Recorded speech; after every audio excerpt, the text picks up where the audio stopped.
I personally admire companies that take those bold decisions exiting a market from especially a reputational perspective for listed companies like Block. It is a very difficult decision to take. A lot of money thrown in the air, but it's a lot of learnings that have been driven, and you need to be self-aware about your business and the macroeconomic environment. Hello, we're Global App Testing, and this is Building Globally, Lessons in Enterprise Product Growth. This is the fastest growing, most exciting podcast in product, and we will be looking at every single angle on how you can grow your enterprise product by talking to professionals in some extremely exciting businesses. On with the show. Hello and welcome to another episode of Building Globally, Lessons in Enterprise Product Growth, brought to you by Global App Testing. I'm your host, Adam, and today we enter the world of global financial applications, globalization strategy, and how everybody from researchers to investors have to think carefully about how to deliver a product offer to a global base of clients. I'm joined today by Jean-Baptiste Guerin, who is the head of product at N26, a leading challenger bank operating across Europe. For 2 years before that, Jean-Baptiste worked as a product director at Block, whose products include Square, Cash App, and Afterpay, during a period when Block was running a lot of global experiments. Welcome, Jean-Baptiste. Thank you, and I'm very happy to be here. Thanks a lot for hosting me here.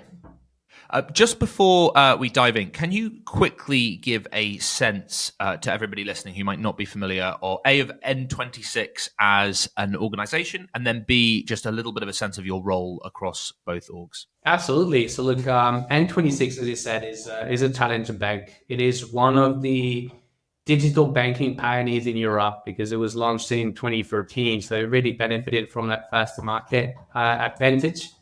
Today, it's an online bank that has over 4 million active customers on an annual basis. It has presence in over 26 markets across Europe. And it really offers a very large set of products in banking. So checking account, joint account, overnight saving, consumer lines, as well as investment products such as crypto, stocks, and ETFs. So it's a very complete set of products and ever growing. And my role at N26 is head of product for the core banking systems domain. So effectively, I'm obviously part of the product leadership team. But my role is to effectively empower the business to launch and manage banking products at steady speed and compliance. That's really what it is. So think about product catalog, a lot of automation of money movements, and all the ledger management. So today we're talking about global product strategy. So we've had M26 and we have Block. Can you just give us a sort of a very quick whistle-stop explanation of the differences in terms of those businesses and how they are in relation to international product strategy? Absolutely. So look, those are obviously very different companies. I think we can explain the differences on how they approach market expansion by mainly three value streams that are kind of centered around the theme of culture and domestic market, I would say, the market size of the domestic business. So if we look on one end at Block from a portfolio strategy standpoint, Block obviously has a very strong, dominant domestic position. So if you think about Square, Cash App, and Afterpay in the US, they are extremely dominant. They have an enormous market size and amazing market penetration. And obviously, this is an American company. So from a cultural standpoint, it has the American influence. And you can see that in two aspects. The first one is obviously how they think about how to localize the product. I think they go in with the belief that whatever works in the US is going to work everywhere in the world. And they have that ambition to win everywhere. I think there's not a deliberate portfolio strategy. It's a very ambitious and bold strategy of saying wherever we go, we're going to win. On its side, N26 is very different from a portfolio strategy standpoint. Obviously, it's a European company, so the understanding of cultural differences is very strong. And because it's made up of mostly Europeans, this local footprint in most European markets, it's a highly distributed portfolio of markets. You don't have that kind of single markets that represent 90+% of the revenue. And they have a deliberate portfolio strategy, meaning they purposely say which markets are core markets, which one are high growth markets, or which one are long-term markets. Very different approach to, from a strategic perspective to market expansion. Block became public in 2015, right? Whereas N26 was a startup for a little bit longer. And I wonder, I'm curious about how the kind of push for growth comes into it. I mean, like a lot of startups, Paul Graham has that idea that startups are about growth, that growth is the main kind of characteristic of what makes a startup. Obviously, for a lot of startups, the way that the maths of it works is that you want to attract more investors, and so you're therefore not so worried about profitability per se, but you need to be able to come back and show that we're growing as a product and we're growing in lots of users.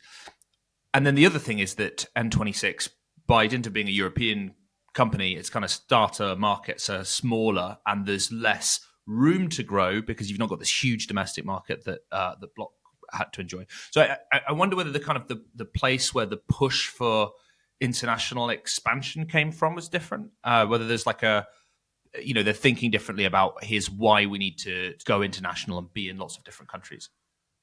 Yeah, 100%. I think from the why you hit the nail here, because the market size obviously of the US is enormous when you compare it to any individual market in Europe, and so there is that desire to first win in the US before you expand, and there's a lot of growth to generate from your domestic market. So that's the case of Block, and indeed they came to the internationalization game a little bit late. When N26, obviously, you start out of Germany or you start out of kind of a handful of markets, and you're already limited just from a pure market size perspective. And so you want to go very quickly and rapidly to more markets. And in Europe, obviously, there is a different regulatory landscape. It's a lot easier. Once you have a license in Europe, it applies to the entire EU. And so you don't have that in the US. And obviously to enter a new region for American companies, it requires a lot more investment from the get-go because of those regulatory constraints and just behavioral differences. But I do think that the why is very well understandable from a pure growth and market size perspective. Now the how is where it gets a little bit more tricky, because I think you have those different cultural differences. I think European companies probably understand a little bit better what it takes to be able to win and have the right to play in every individual market and understand the complexity of Europe.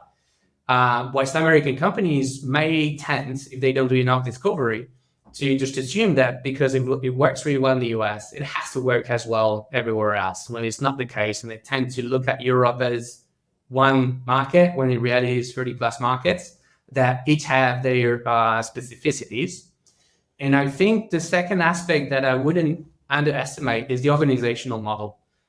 Both of them have a complete opposite approach from an organizational standpoint on how to do market expansion.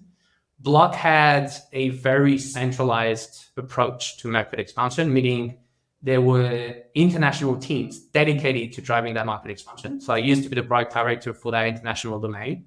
But you have a kind of very wide horizontal scope. Your product engineering team needs to be able to work across the entire stack with a very limited set of resources, but dedicated to driving that expansion. When N26 is very different in that they have a fully decentralized model, in that you have fully vertical domains that each have anchored and embedded in the domain the multi-market component. So everything they build, it has to be multi-market. When for Block, they build for the US, and then you have a team that takes that and localize it for other markets. A number of times I've heard about the limits of the domestic first approach. Are there limits to the multi-market approach? Are there ways in which that makes, and what are some of them?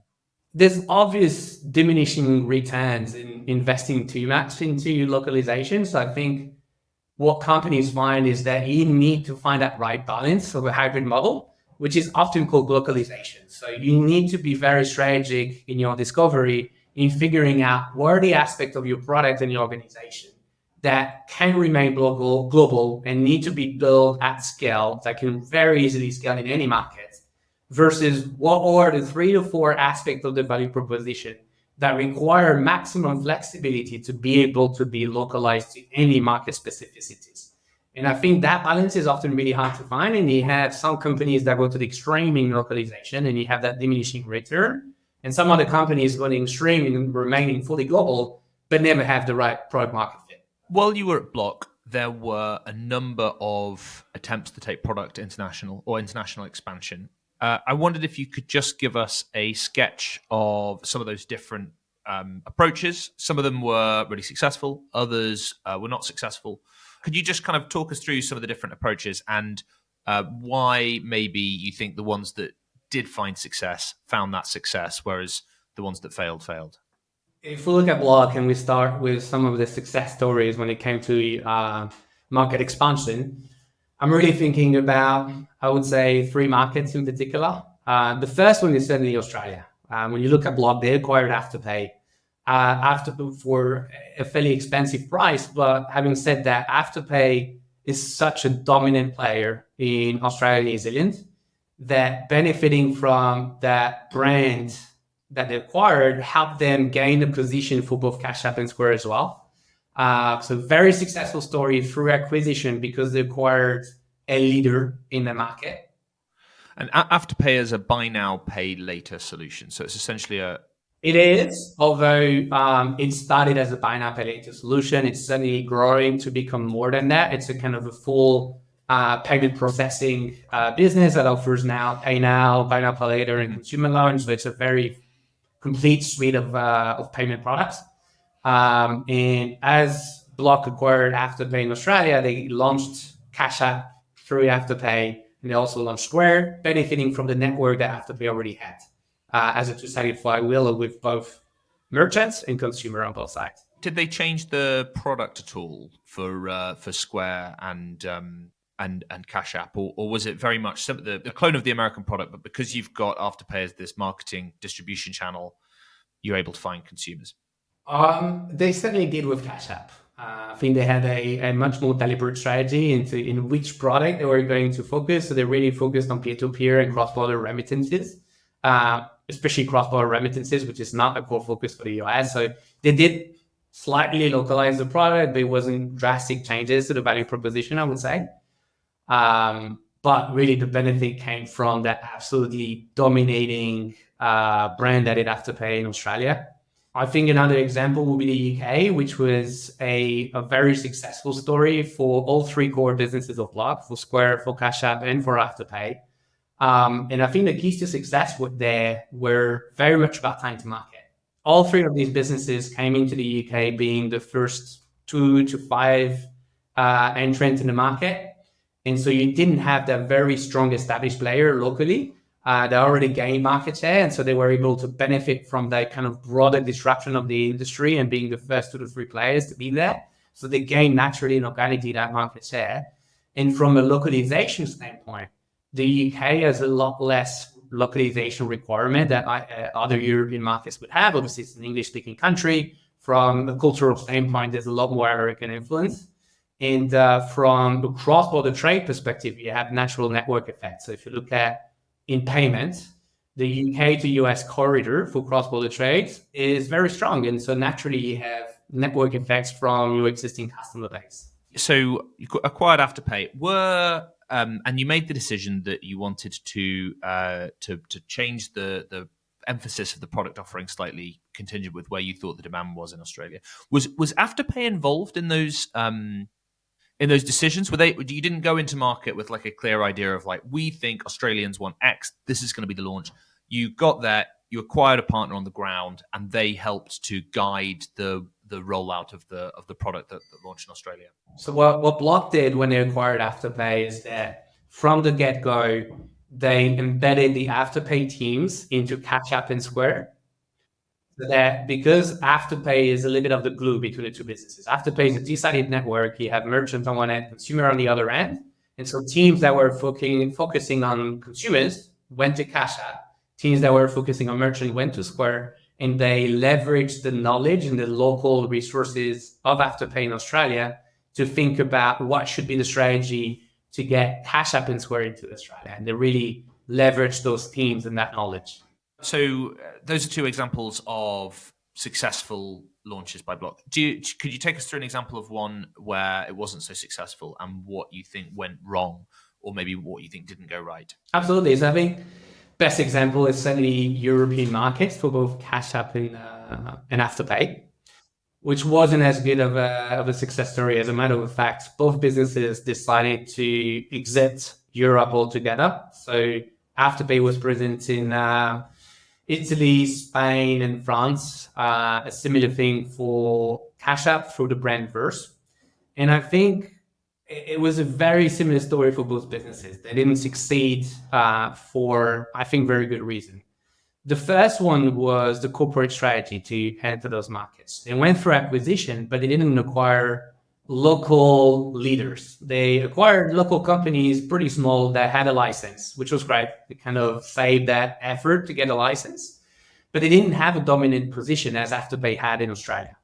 And that's the first thing. The second thing was the underestimating the cost of bridging the technologies together to be able to offer and benefit from everything that's being developed in the US and bring it to Europe. They instead went with whatever stacks they acquired from the company they acquired. And they had an assumption that Europe is one market, that you just go in with one value proposition. It doesn't matter if it works in Spain, it works everywhere. And with that centralized model of, all right, let's put a team together and let them figure out how to localize and how to go to market with that new solution. But the reality is you have a pretty narrow team that has a very wide scope and very little investment. There's a lot of dependencies. So you lose all of that agility to iterate quickly. You have a lot of dependencies with vertical domains that obviously are building things for the US that have a lot more value. And everywhere you go in your performance reviews and how you analyze the business, you look at one market when in reality it's 30 plus markets. And so all of that lack of knowledge and discovery was, I think, a big mistake. They didn't invest enough in understanding the reality of the market and realizing that you have players like Revolut, like Klarna. In every market, there's a local player. And so I think they didn't have that knowledge. And this is probably why they didn't succeed as well as they thought they would. Probably with the exception of Square. Square did understand that, and they had a committed investment into driving expansion. And it's probably the only business at Block that's very successful in Europe.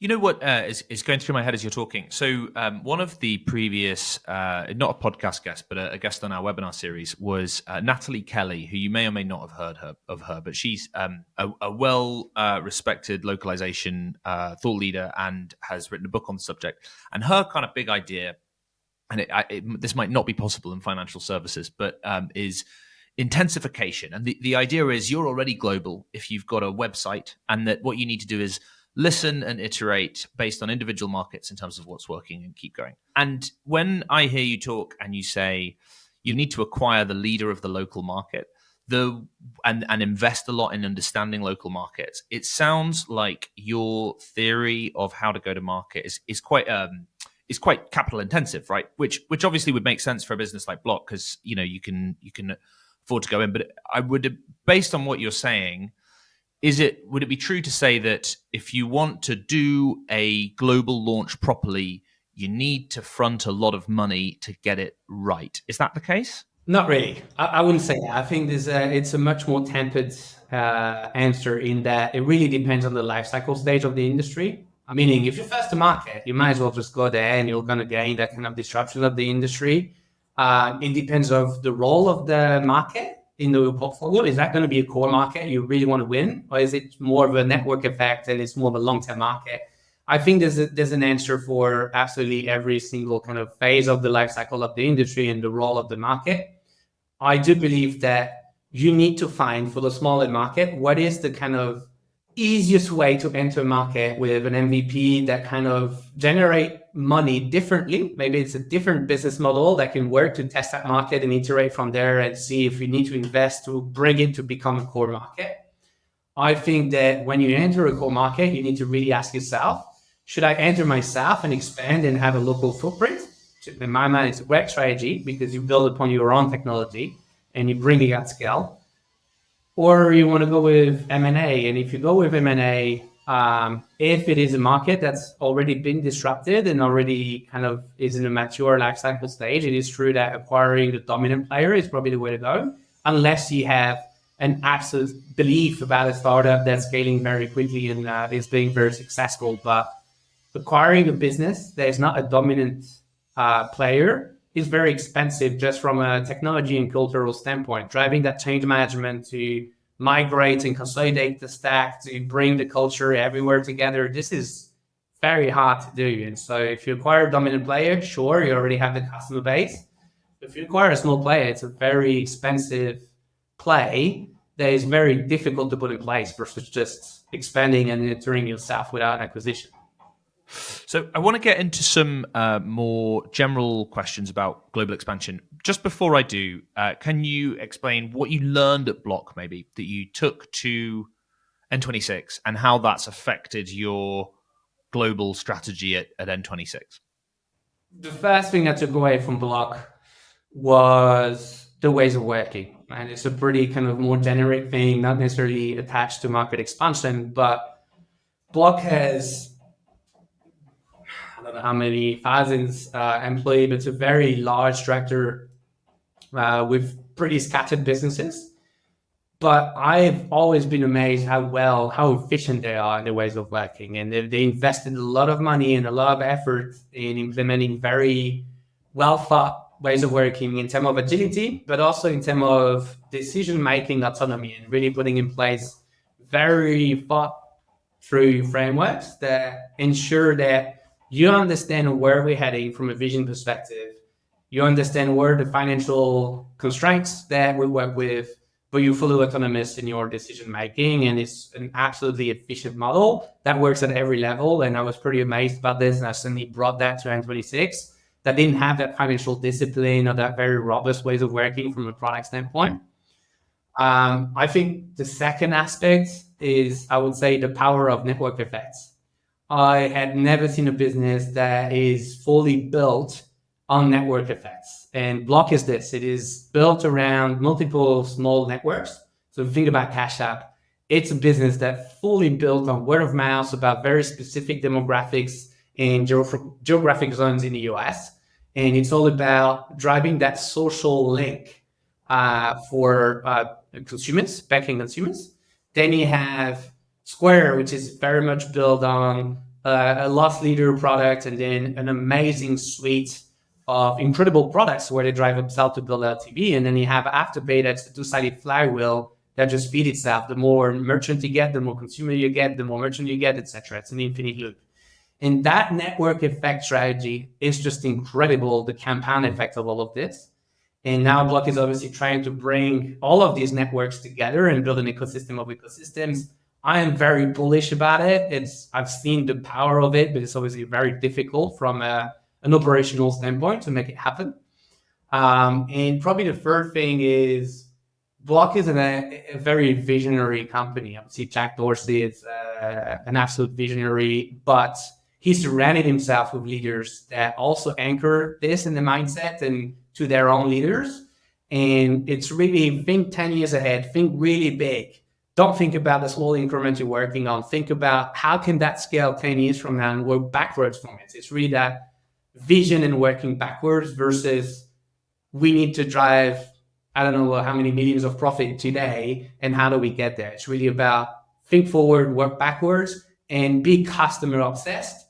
Money is going to come naturally. That's really all about it. And so I really took that away because often companies are stuck into the kind of current challenges, and the ability to think 10 years ahead is very difficult. Yeah, we need 15% higher revenue this next quarter. That's the horizon. More broadly then, three groups of people: investors, founders, and product managers. I'd love your take on what they each of them get wrong during a global rollout, and whether the answer is different between the three groups of people.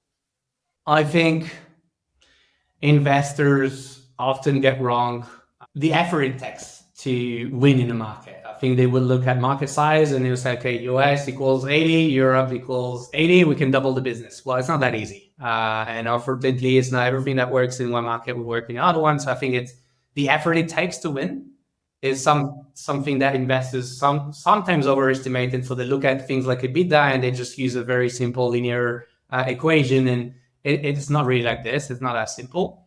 I think funders often or a little bit ambitious about what can we go to market with. So it's really, I've experienced that firsthand and often, okay, we need to launch in 30 markets with the best possible products in 6 months. So it's really that notion, that equation of value proposition, time, and number of markets, and the ambition that's behind it. And the second thing about CEOs or founders would be the organizational model. So really think very carefully, do I need to acquire a business? Do I need to expand and set a local footprint? Or do I need to expand but remain my operations globally? Do I need to have a centralized versus decentralized model? How does that evolve over time? Is that a one-off thing, or 5 years down the line, it's going to be a different model? So really thinking very carefully about an OpEx structure is very important to be able to have a healthy business. And from a product standpoint, I would say it's twofold. One, from an influence perspective, not being afraid of really assessing very carefully the value, the confidence level, the feasibility, the effort, and the partnership strategy to figure out, well, is the business case that has been built around it correct? Or should I kind of raise it and refine that business case for the founders, for the investors, and also making visible, very visible, what are the trade-offs of doing this? Because see, there's always a trade. It's always a trade-off game. And so it's this, and the second fold would be that localization aspect. So spending enough time early on in the very first market expansion in trying to understand what are the things that we can build globally as a platform and scale dramatically versus what are the components of our product that we absolutely need to localize to every single market. And so how do we enable that from a technology standpoint from the get-go and not rewrite everything 5 years down the line? So imagine you're a head of product in a, if there is such a thing, a generic software organization, and the business is going to expand into new markets. I'd love your take on what are the most important things to do in two directions. One, to sort of say to the CEO to how to run that conversation upwards to make sure that the business is ticking along in a way that is sustainable, is practical, makes sense from a product strategy framework. And then also, what are the important things to actually do in terms of, you know, the piece of work that's coming your way to make sure that the product is working, you know, practically for everybody in a different market that people might get wrong, or that it is that you've learned is an important thing to give focus and attention to? In my mind, the very first thing you need to do is validating the business case. And what I mean by that is much broader than just running numbers. I think there is a very important thing that needs to be done for market research and analyzing the market altogether to be very deliberate. What is going to be the role of that market in our portfolio? How much investment should I put behind it? Is that going to be a core market that's going to double our growth? Or is it more of a long-term market, simple stake, we need to be there just because we have a handful of customers who are asking for it? And that's very important. Are you going to build for growth, for customer acquisition, for LTV, for what is it? And so that's going to decide what type of investment you're ready to make behind that market and behind the product that sits in the market. So the very first thing, and we go through obvious market research that needs to be done.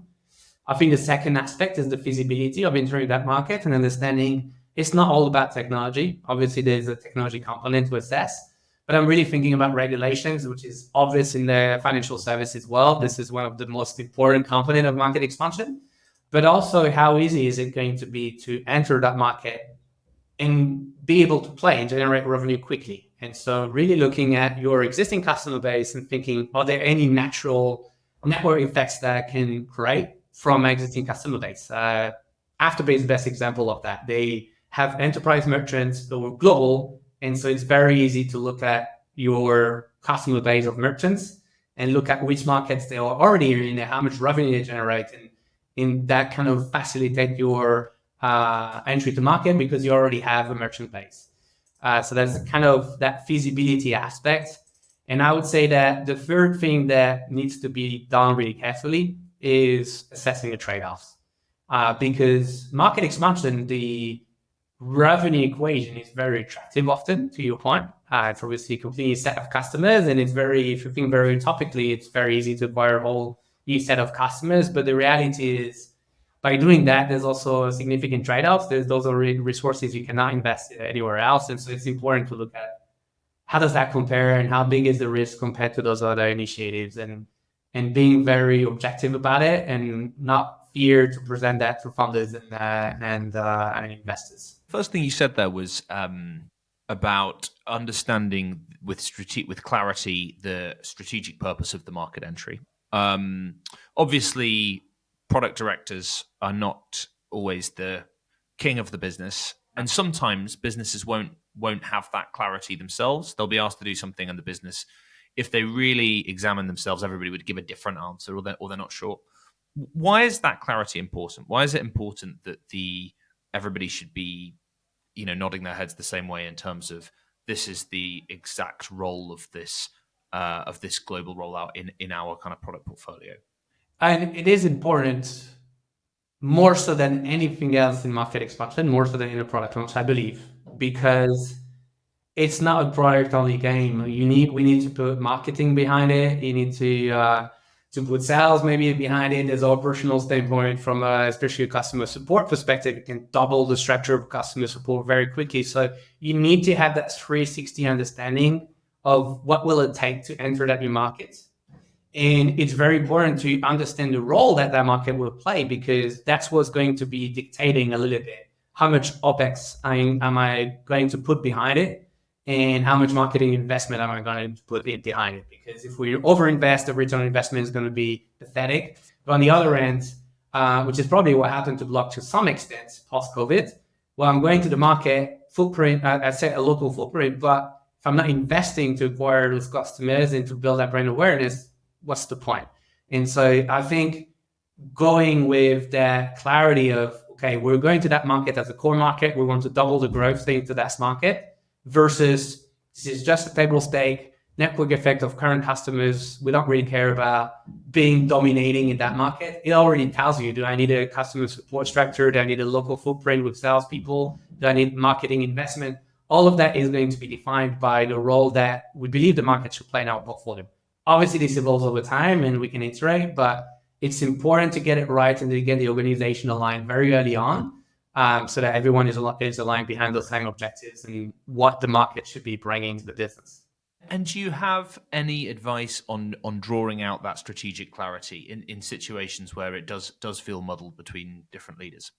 Absolutely. I think as much as possible, I recommend to use numbers and to really think, I'd say rationally and factually about things. And what I mean by that is there's typical portfolio frameworks around performance and demand that you can really tailor to define what is the role of each of an individual market.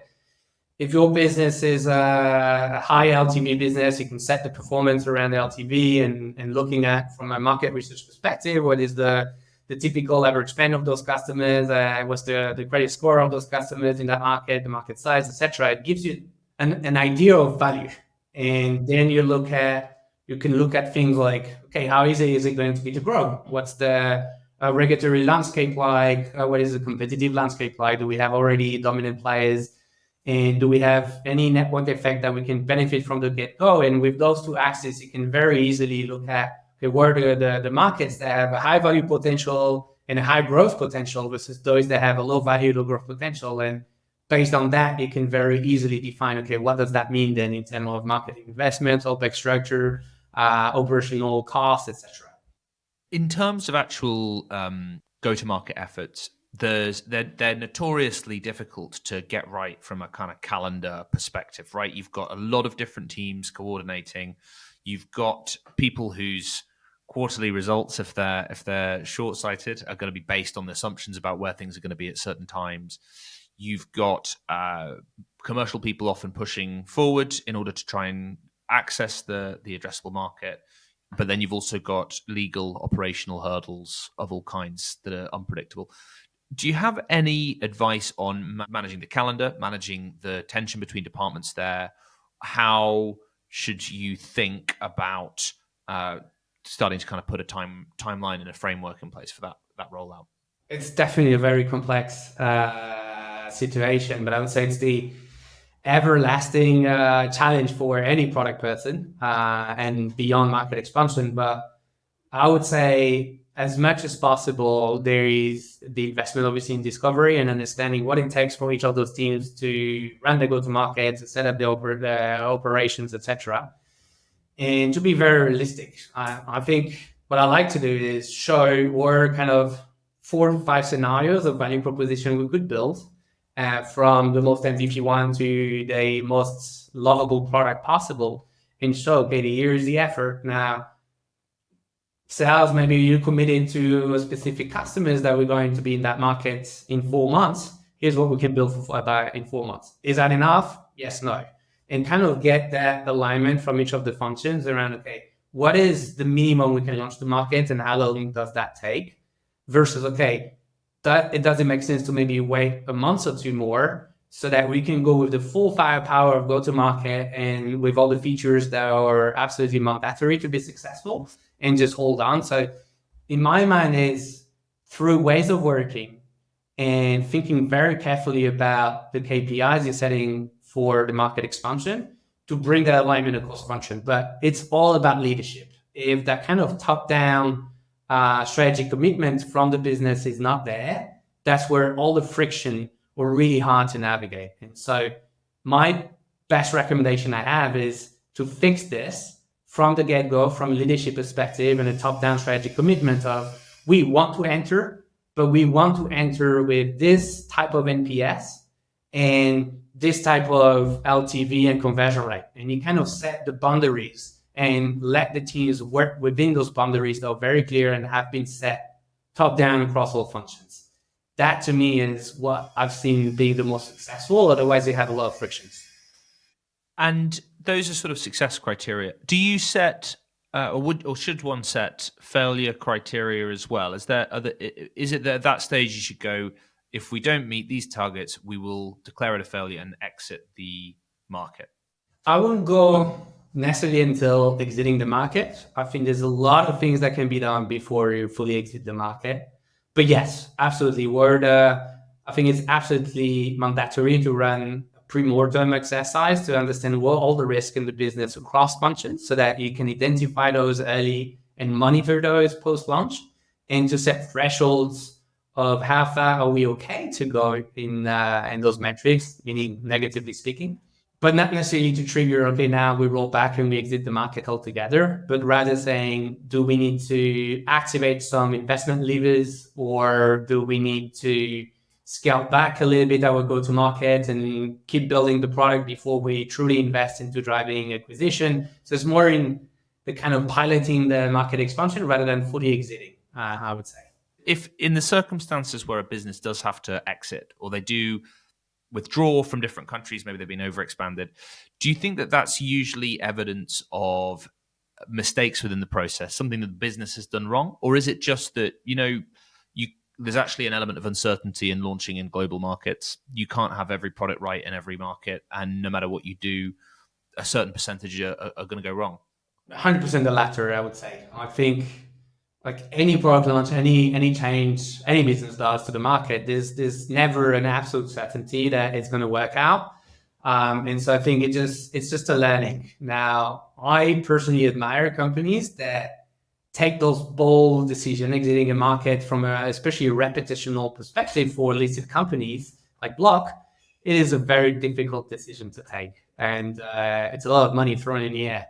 And so, but it's a lot of learnings that have been driven, and you need to be self-aware about your business in the macroeconomic environment. And I think in the example of Block exiting Europe, I think this was a very smart decision. They had to do it, especially given the macroeconomic environment we were in, or we kind of started to enter. Now, what they can't talk about is not necessarily a mistake. It's more, how did they do it and why that they weren't successful, and did they learn about it? And did they take those learnings and actually change something, which is not always the case. But again, I would say I'm rather more admirative of companies that decide to exit for very good reasons rather than saying it's a mistake. It's more of a learning more than anything else. Thank you very much for your time. And we'll see everybody next week. Building Globally was brought to you by Global App Testing. To find out more about how best-in-class functional and UX testing can help your product grow, head to globalapptesting.com. If you enjoyed what you just heard, click follow on the platform you're using right now. Building Globally is available anywhere you get your podcasts.